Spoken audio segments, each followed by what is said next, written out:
The old, ancient forests of Lapland were places where people have lived for thousands of years. They were home to different Sami groups who are Europe's indigenous people and who lived in forests and survived on nomadic reindeer herding, hunting and fishing until they were converted to Christianity, which brought about great change to Sami traditions and culture. What remains of old forests also extends to mountain areas, rivers, and lakes, and so these, in addition to dwelling places, have also formed the foundation for the pre-Christian religion of the Sami, which was animistic, and more recently, for the Finns who migrated to the north of the country several centuries ago.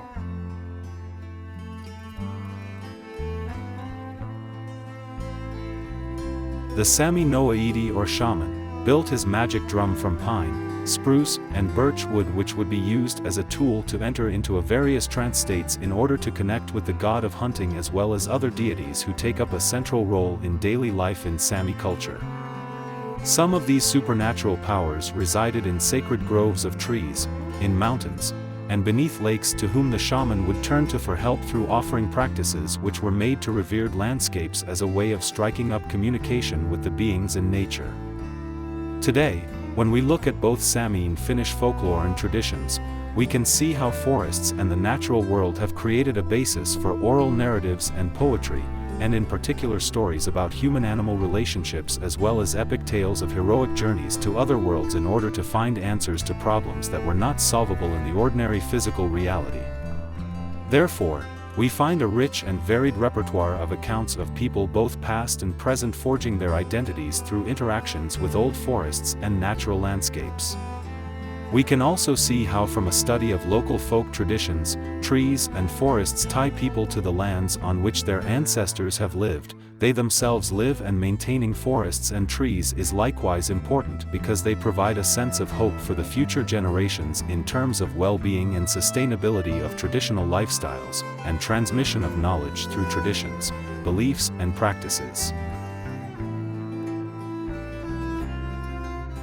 The natural cycles of the seasons, which are 8 in Lapland, are characterized by subsistence practices as well as berry and mushroom picking, which also takes place in the forests and on the tundra. In addition, healers and wise men and women have always turned to old forests to find plants and ingredients from certain species of trees that could be used as medicines and natural remedies to help people who were sick. As biocultural, historical, and ecological culture heritage, old forests in Lapland have over recent decades become endangered of being lost forever because of the sheer scale they have been harvested, which has brought ecological grief to the local people. Even national parks are under threat because of mining activities and tourism development. Old forests are not only at risk of disappearing. The capital city of Rovaniemi has lost many trees in urban areas due to poor decision-making and a lack of consultation with local people about the plight of old trees, which are part of the local heritage.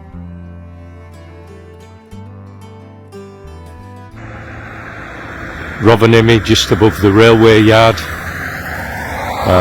which is a place that's been used for storing trees that have been cut down from the forests here in the north. To give you some idea of the scale and size of this industry, which is booming by the look of it at the moment. There's hundreds of thousands of trees that have been cut down here. As you can see, pine, spruce, birch and aspen predominantly.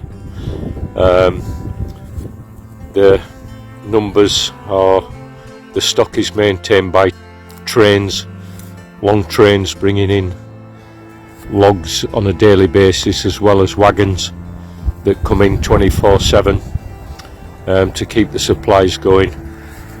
What we're looking at here is probably like a whole forest or forest area, comparative with a whole forest area that's been taken down, maybe even more, although they've come from different areas here in the north. But it just gives you some idea of the kind of scale and size of what's happening here in northern Finland.